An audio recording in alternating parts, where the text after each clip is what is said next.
So, I found this video on TikTok talking about Draco, and I kind of want to go through and, after the video, add some things that other people had brought up in the comments and my own opinion on this entire situation.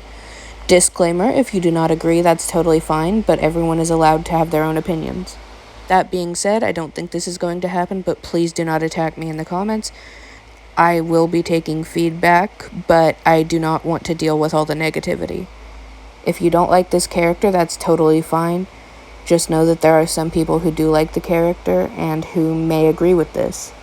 Also, feel free to make your points down in the comments. Without further delay, let's get onto the actual video. I hope you guys like it.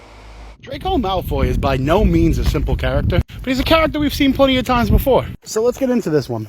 Draco in his archetype is the Rex, or Flash, as a reference to Flash Tom. He's the high school bully. He picked on Neville consistently, made fun of Ron for being poor, even though they were both purebloods, made fun of Hermione for being muggle-born, called her dirty, disgusting names. And it all trails back to his elitist bigot father. I feel for Draco at some point, because he is quite literally a product of his upbringing. He's had his dad drilling in his head every single day.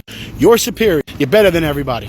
Your family name is better. You're a pureblood. Mudbloods that grow. Every single day. Everything Draco has ever done in school has been in an effort to appease his bigot father. The same father who's essentially grooming him to be the next Death Eater in the family. Come sixth movie, you start to see Draco realize that this mentality is not something he really wants for himself. But he knows at this point he has no choice. He's in too deep. And it's culminated by a full-blown mental breakdown because of pressure from his father. And that's why he bullies. Because he's not in a position of power like his father, so he uses his father's power. So that was the original video, and I definitely agree with what this person is saying.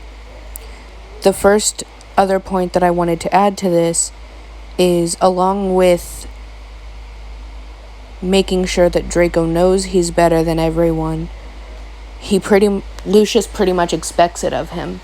Basically, it's like, if you're not better than everyone else, you won't be a Malfoy anymore. And he holds all of the privileges that the Malfoys have over Draco, basically saying, if you're not perfect, you won't have this. If you're not better than Hermione, if you're not better than this one, if you're not better than that one, you won't amount to anything. Overall, Draco's just in a very terrible situation. I mean, I can't even imagine having a father like Lucius. In fact, in any fan fiction I write, I figure out some way to get rid of Lucius because I hate the way he is towards Draco. But another point that was brought up in that same comment thread was a lot of people that Draco knew were just like his parents because he was mainly around Death Eaters and children of Death Eaters. So if he were to rebel against his father, where would he go? Everyone at school knows him as the school bully, so none of them are going to let him stay with them. And he won't be able to stay with any of the people who are supposedly his friends because they're all children of Death Eaters, and he would have rebelled, which means he's no longer on their side, so he's no longer welcome there. Now we get into my own opinion. Personally, I think Draco deserved a bigger redemption arc. I think that he should have gotten a chance to show that everything he was doing was just to please his father and, keep his family safe, because ultimately that's what it was. He was trying to keep his family safe from being killed by Voldemort, but he was also trying to make his father happy.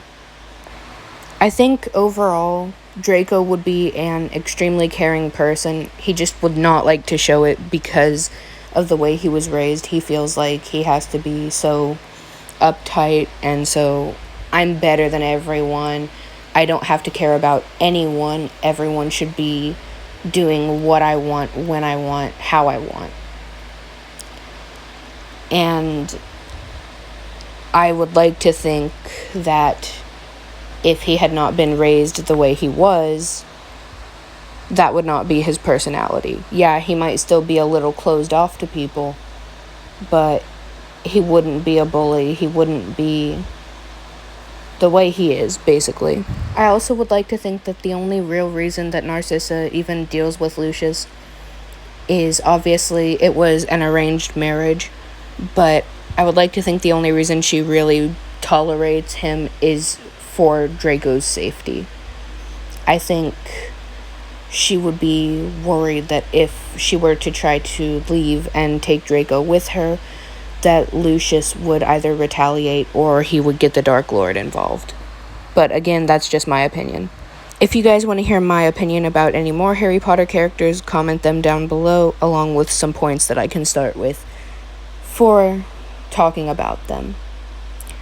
Also, I will be working more on the Muggle Studies project. I just have to figure out how I'm going to play out the next scene, and then I will get that started. I hope you guys enjoyed this video, and I hope you guys will continue to enjoy my videos. Like and subscribe if you are not already subscribed. Share this around so more people can see it, and I will see you all in my next video.